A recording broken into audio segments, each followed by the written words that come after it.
할렐루야! 우리 하나님께 큰 박수 올려드리십시다.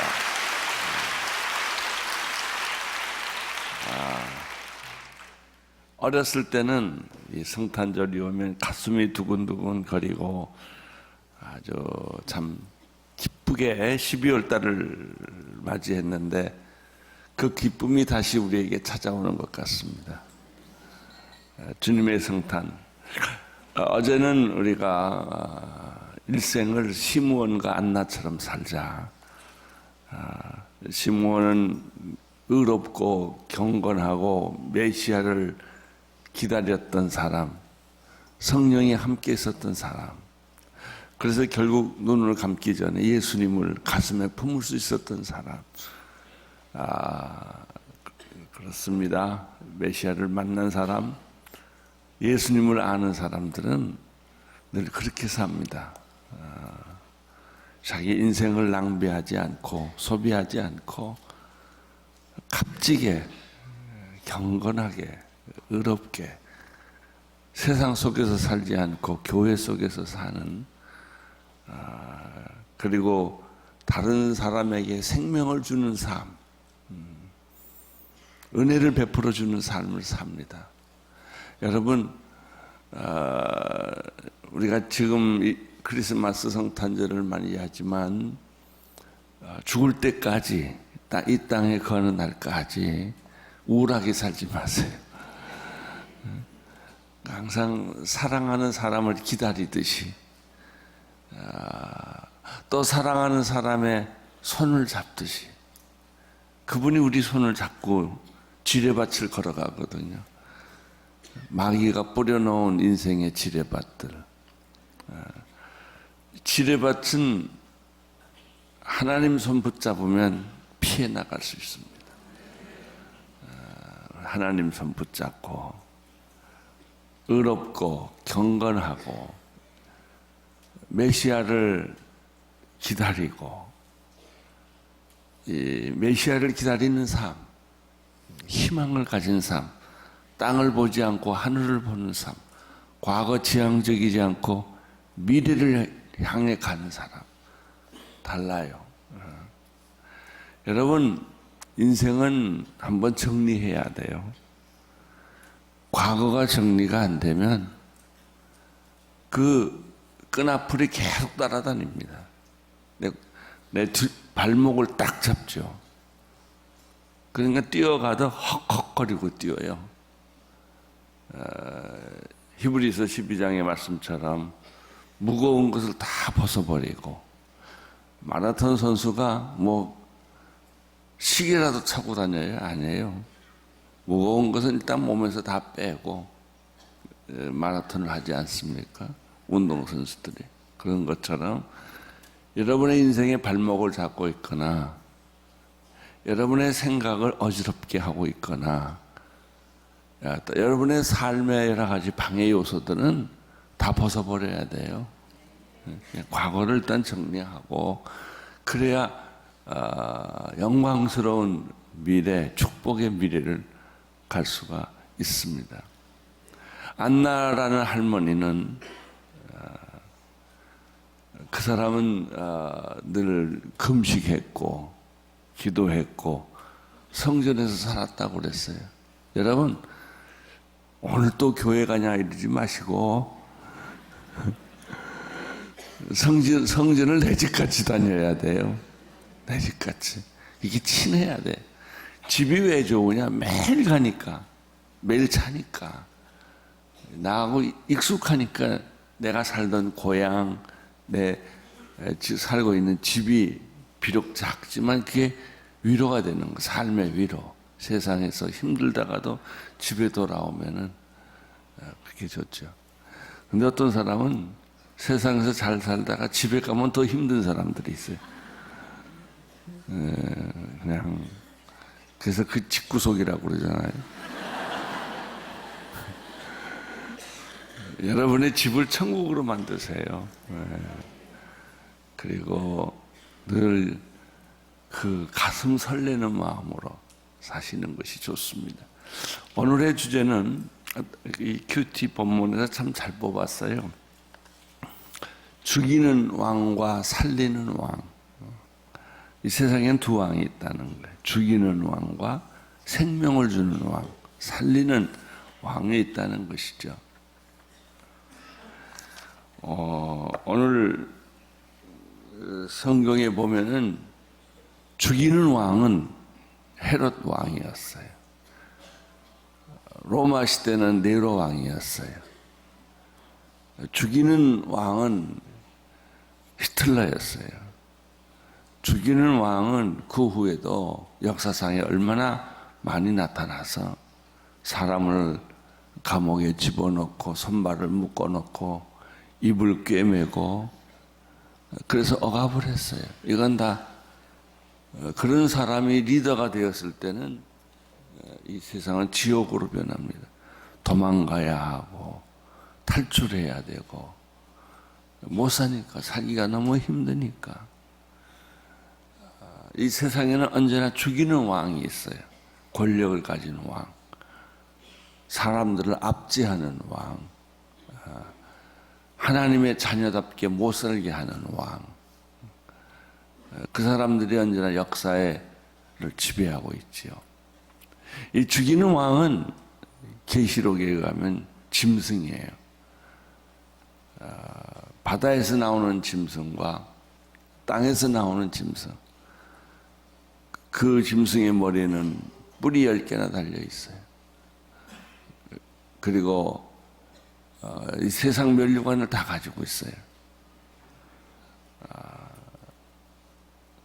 여러분, 그러나 이 죽이는 왕이 있는 반면에 살리는 왕이 있어요. 생명을 주는 왕이 있어요.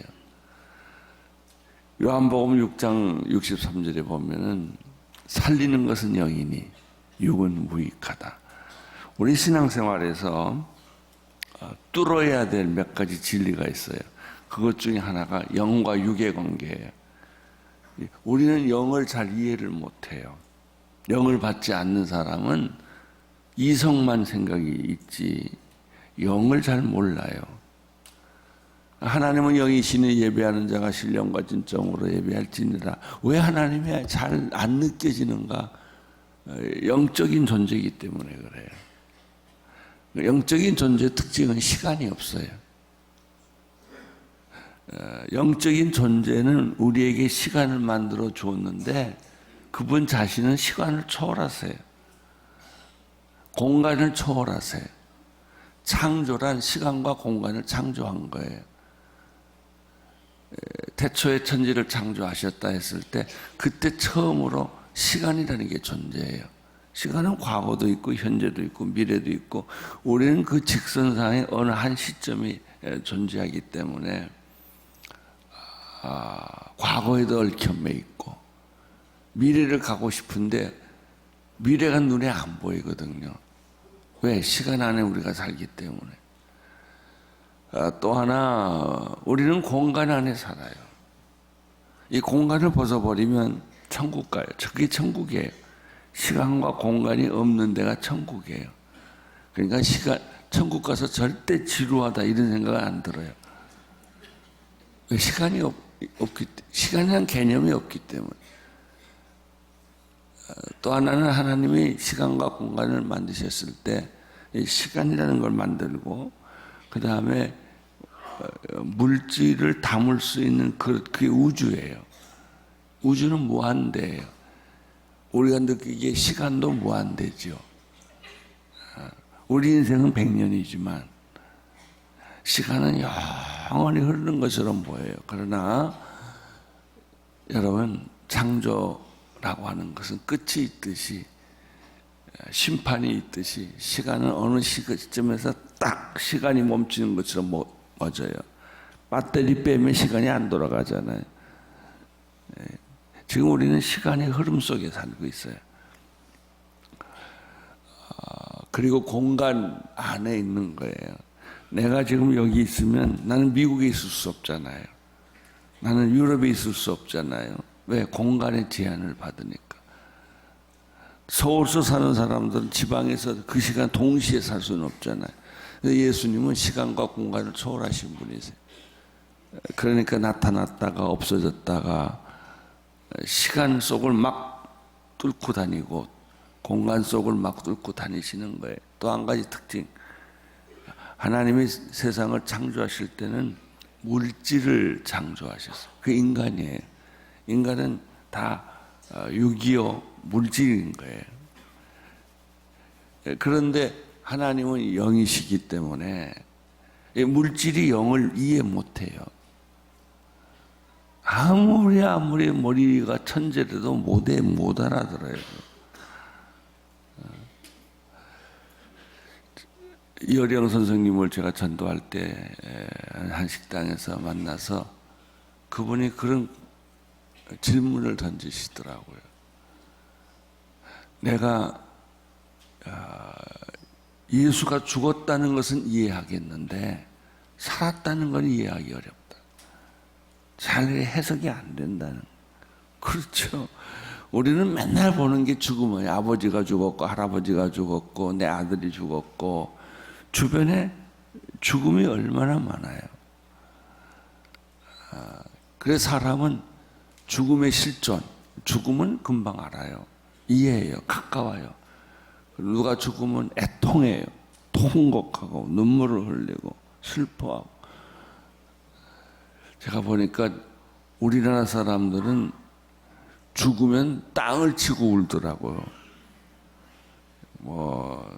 어쨌든 무슨 사고로 죽었든지 그러면은요, 머리 풀고 땅을 치고. 근데 일본 사람들을 보면 조용히 죽음을 맞이하더라고요. 우리가 그 봤잖아요. 고베 지진 때도 그렇게 소리 지르고 울고 불고 하지 않아요. 왜? 죽음은 그냥 가는 거니까. 운다고 돌아오는 것도 아니고 내가 애통해야 한다고 돌아온 것도 아니고 그러더라고요. 근데 그 죽을 때 가만 보니까 무슨 아이고 당신이 가면 나는 어떻게 살라고. 이게 죽은 사람의 문제 아니고 내 문제예요.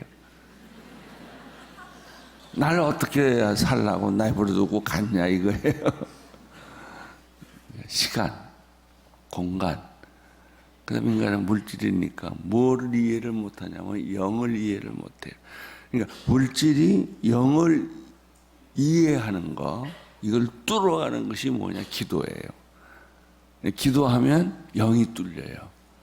물질이, 내가 물질이지만 물질적 존재지만은 그 영적인 존재와 통해요. 영적인 존재를 이해해요. 하나님의 뜻을 알아요. 하나님의 생각을 알아요. 그러니까 시간과 공간과 물질 속에 살면 캄캄해요. 그냥 흑암에 떨어진 존재 같아요. 오늘 우리도 왜 예수님을 많은 사람이 영접하지 않았나? 몰라요. 하나님이 세상에 왔는데도 인간은 하나님 예수님을 영접하지 않았어요. 그건 지금도 마찬가지예요. 교회 다니면서도 깜깜한 사람들이 있어. 이렇게 얘기해 보면 습관으로 교회 다니고 익숙해서 교회 다니고 그런 거지. 이 사람이 영이 뚫려서 다니는 사람이 그렇게 많지 않아요. 기도를 해봐도 알고요. 말해봐도 알고요. 부딪혀보면 금방 알아요. 영이 뚫렸나 안 뚫렸나. 그러니까 자꾸 인간의 이성으로 자를 재고 인간의 이성으로 생각을 한단 말이죠. 예수님이 왜 세상에 왔을 때 여관방 하나 안 내줬나? 왜 말국간에서 태어나야 했나? 왜 그 많은 사람 중에서 동방박사와 목자들 외에는 경배하는 사람이 없었나? 영이 뚫리지 않아서 이 사람이 메시아라는 걸 몰랐단 말이죠.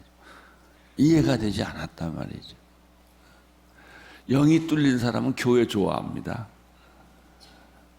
교회가 내 안방 같고 가서 기도하고 거기 찬양하고 거기서 나오는 기쁨은 이루 형용할 수 없는 기쁨이 내 마음속에서 샘물처럼 솟아나잖아요. 응? 그러니까 거기서 그냥 에너지가, 영의 에너지가 생기니까 아무리 세상이 어렵고 힘들고 고통스러워도, 지금 우리는 북한이 언제 또 장난질 할까 그 걱정하고 또 살잖아요. 두려워하고, 폭탄이 떨어지면은 뭐 다 혼비백산하고 도망가고 그러잖아요. 그러나 영의 사람들은 그러지 않아요. 그래서 시므온과 안나가 소중했던 거예요. 예수님을 만나기 전에 그들은 매일 성전에 가서 죽을 때까지, 시므온은 이제 주님을 봤으니까 나를 놔주세요, 그렇게 말을 했고, 안나라는 과부는 84세 때까지. 그래서 안나는 절대 슬프게 안 살았어요. 무의미하게 안 살았다고요. 가장 보람있고 축복되게 살았어. 여러분, 은퇴하시고 나이가 드신 분들 불행하게 살지 마세요. 기쁘게 사세요. 우리는 할 일이 있어요. 부를 노래가 있어요. 우리는 해야 할 기도가 있다. 하나님은 영이시니 예배하는 자가 신령과 진정으로 예배하리라. 이게 뚫려야 신앙이에요. 응? 이게 뚫려야 뭘 답답한 게 없어진다고. 헤롯 왕은 바로 그 권력을 가지고 모든 사람들에게 횡포를 저지르고 사람을 죽였단 말이죠. 그래서 몰라서 헤롯 왕이 누구를 죽이려고 해요? 예수를 죽이려고 했어요. 이제 보세요. 안나와 시므온 같이 메시아를 기다리는 사람도 있는 반면에 헤롯 왕처럼 메시아가 세상에 태어난다고 했으니까 자기의 입지가 좁아지고, 자기가 유대인의 왕인데 자기가 쫓겨날 것 같은 그 망상에 사로잡혀가지고 사람을 다 죽여버리잖아요. 2살 미만 된 애들 다 죽이잖아요. 이 헤롯 왕 때문에 오늘 본문에 죽인다는 말이 3번. 첫째, 예수를 죽이려고 그랬어요. 예수를. 예수가 애굽으로 피신했다는 말을 들으니까, 그럼 예수가 태어난 것을 기점으로 해서 영아들을 다 죽여버렸잖아요. 그러니까 그 한 사람 때문에 얼마나 비통한 눈물이 흘려졌을 거예요. 그 죽임을 당한 어머니 아버지는 어떻게 살았을까요? 2-3살 된 아기는 눈에 집어넣어도 아프지 않는데 다 죽었으니, 칼에 다 죽었으니, 남자아이는 다 죽었으니까. 이게 헤롯 왕의 특징이에요. 자, 보세요.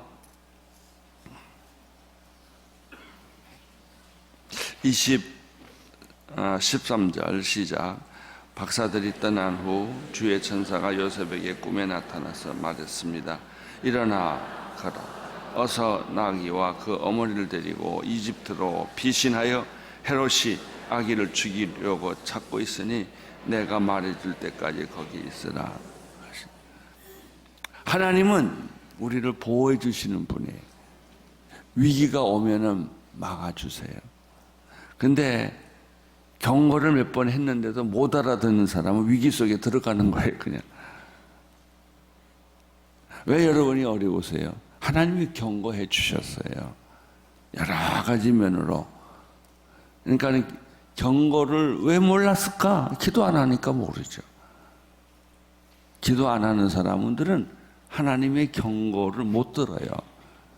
아무리 말해줘도 나는 영적이지 않기 때문에 그냥 세상적으로 판단하고 세상적으로 말하고 세상적으로 계획하는 거예요.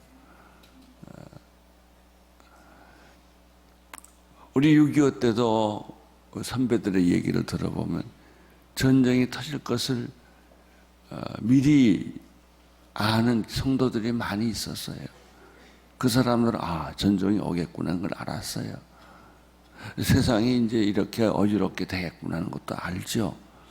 그걸 알아야 대처를 하죠. 여러분 가정 문제도 마찬가지.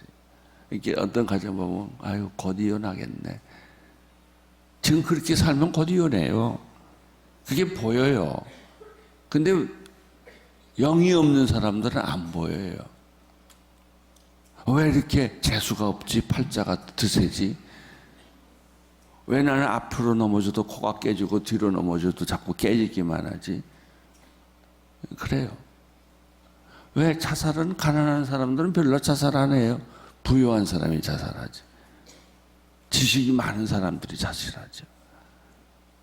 영안이 없으니까, 영적인 교감이 없으니까, 하나님과의 만남이 없으니까. 아기 예수가 십자가에서 죽기 전에 헤롯에게 죽게 됐단 말이죠. 그러니까 헤롯이 이미 예수를 죽일 마음이 있는 것을 하나님이 아시고 꿈의 천사를 보내서 빨리 떠나라. 여기 성경에 보면요. 14절 그래서 요셉이 일어나 아기와 그 어머니를 데리고 한밤중에 이집트를 떠났다. 우리 아버지 얘기를 들어보면요. 이북에서 피난 나올 때 밤에 탈출을 했어요. 뭐 간단한 짐 몇 개 싸들고 누이 동생 하나가 안 따라왔어요. 밤에 가서 발로 대문을 차고 소리 지르고 두드려서 빨리 나오라고. 빨리 나가서 지금 탈출하지 않으면 이북에서 못 나간다고. 이래가지고 눈을 비비면서 따라왔잖아요.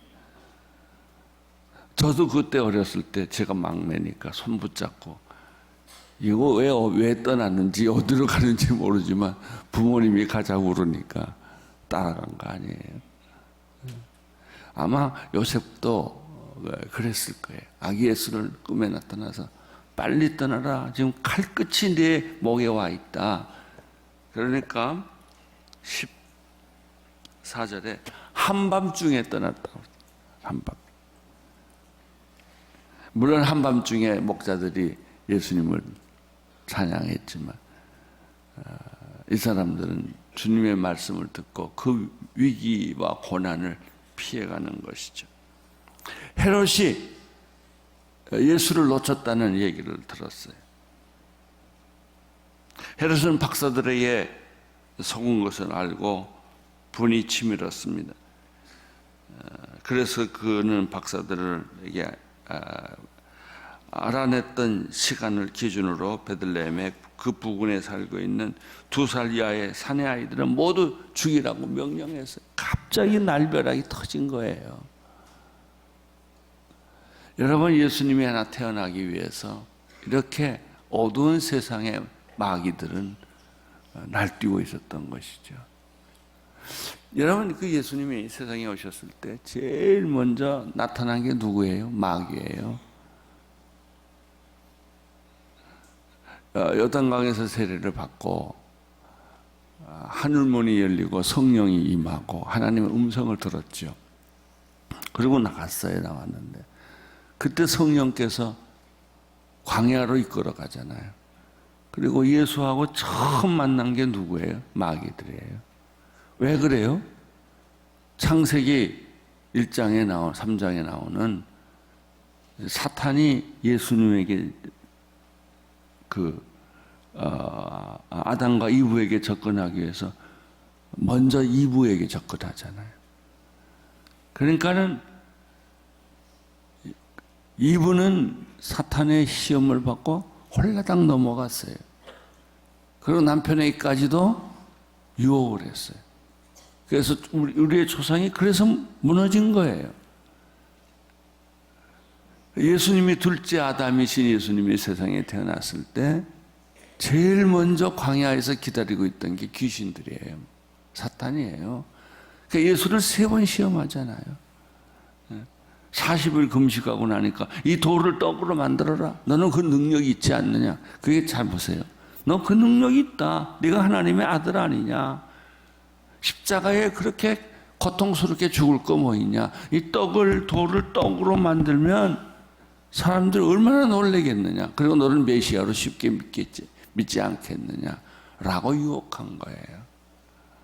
마귀는 우리에게 쉬운 길을 보여줘요. 마귀는 우리에게 편한 길을 보여줘요. 그걸 거절할 수 있어야 돼요.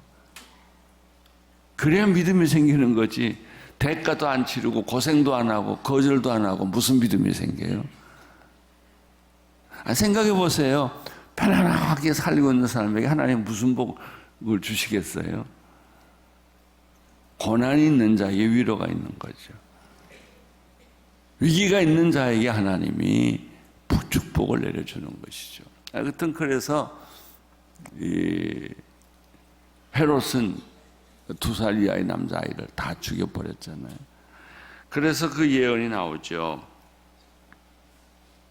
18절 라마에서 슬퍼하며 크게 통곡하는 소리가 들리니 라헬이 자녀를 잃고 울고 있구나. 자녀들이 없어졌으니 뭐로 위로 받기도 거절하는구나. 반면에 헤롯처럼 권력을 가지고 사람을 죽이는, 불행하게 만드는, 지옥을 만드는 그런 왕이 있는 반면에 평화의 왕, 공의의 왕, 위로의 왕, 축복의 왕, 생명을 주는 왕이 바로 그때 태어난 거예요. 그게 예수 그리스도예요. 예수님이 십자가에 못 박혀서 재판을 받을 때 빌라도가 묻죠. 내가 유대인의 왕이냐? 근데 이 빌라도는 자기가 질문하면서 그 질문이 뭔지 모르고 질문했어요.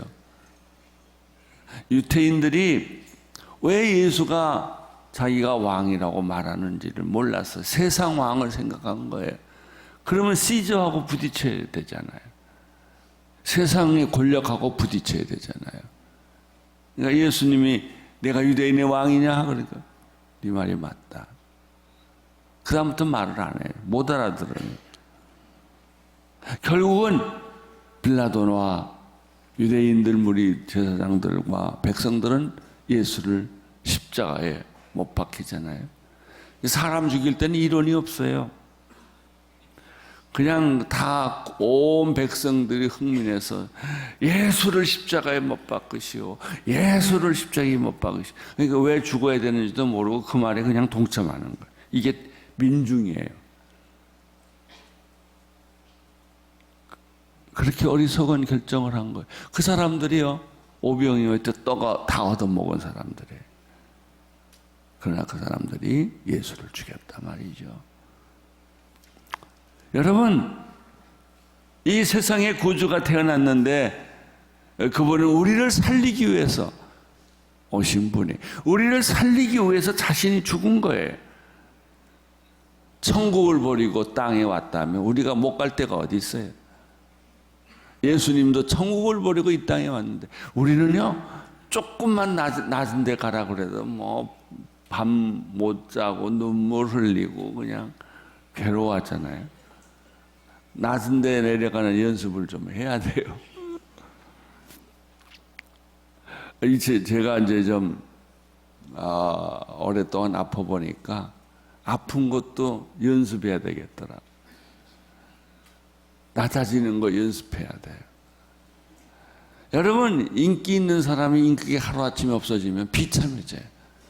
낮아질 줄 몰라서. 돈이 좀 있는 사람이 가난하게 못 살아. 옛날 생각이 나서.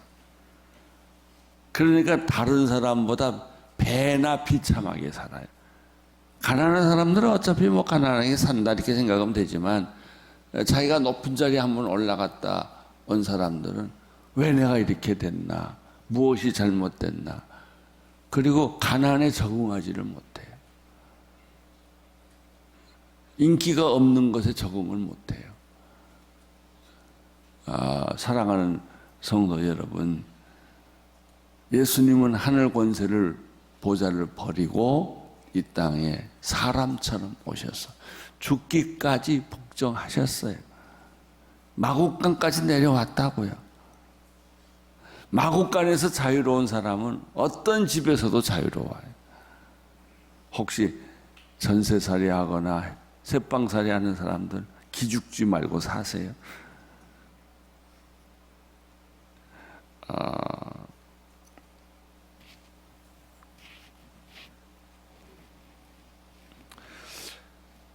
13절에 예수를 죽일 것이다 라는 예언을 가르쳐줬고 16절에는 대신 2살 이하의 남자아이들을 다 죽였고 또